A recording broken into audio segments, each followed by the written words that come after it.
I interviewed top executives from seaports on the West Coast, the East Coast, from the Midwest, and from the South, from ports big and less big, during the 108th Annual AAPA Convention. The nation's top seaport complex is generally simply referred to as LA Long Beach. Nothing, not even infrastructure or being energy friendly, can crowd out China in the trade war as an issue for these two seaports. China trade is down more than 10% at the Port of Los Angeles this year and more than 25% at the Port of Long Beach, according to the data at our website, ustradenumbers.com.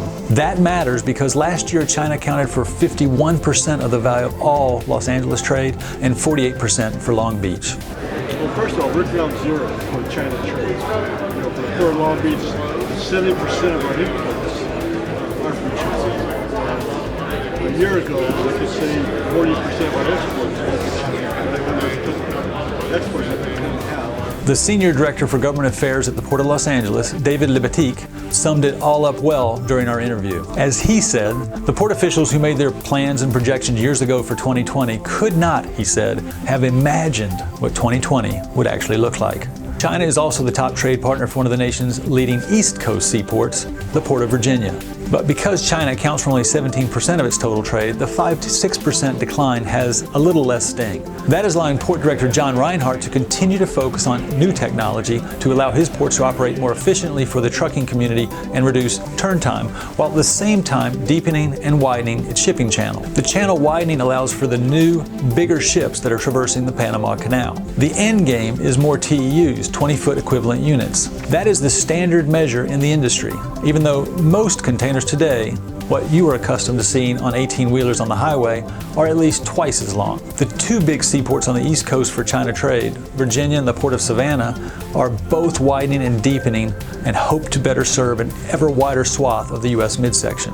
But I spoke with executives from 5 other seaports which are less affected by China and spending more of their time focused on traditional concerns like infrastructure, space to grow, and diversification. One was from Hueneme in Southern California, another from the Port of Chicago on Lake Michigan, a third from the Port of Duluth in Minnesota, at the westernmost point of the Great Lakes on Lake Superior, and finally top executives from Jacksport and one from Port Everglades, both in Florida. We're the cars and bananas place, primarily, and that's been our staple for many decades. In the Ro-Ro, we handle BMW and Wallenius Wilhelmsen and Glovis. We're faced with the challenge of space, like everybody is, and so we're looking at different alternatives there. We're looking at inside the port, possibly a parking structure, reshaping one of our berths, which will allow us to have a little bit more cargo. We've just recently completed a lot of redevelopment around our port and have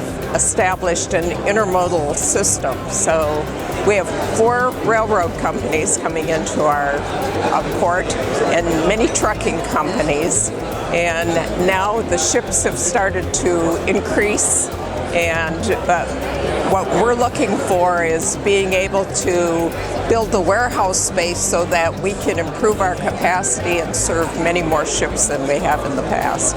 A few hundred miles from Duluth, at the southern tip of Lake Michigan, is the Port of Chicago, which is overseen by Clayton Harris III, Executive Director of the Illinois International Port District. Clayton said he's looking for added diversification at a port known for steel, steel coil, steel ingots, for lumber from the Midwest, and for sugar, including sugar that goes into good old Tootsie Rolls, while keeping those first ones strong. Down in the Sunshine State where I hang my hat are Jacksport at the northern end of the peninsula and Port Everglades near Fort Lauderdale at Florida's southern end. David Anderton, the acting assistant port director at Port Everglades, also spoke of infrastructure expansion. In 2020, our primary focus is the expansion of our container terminal yard capacity.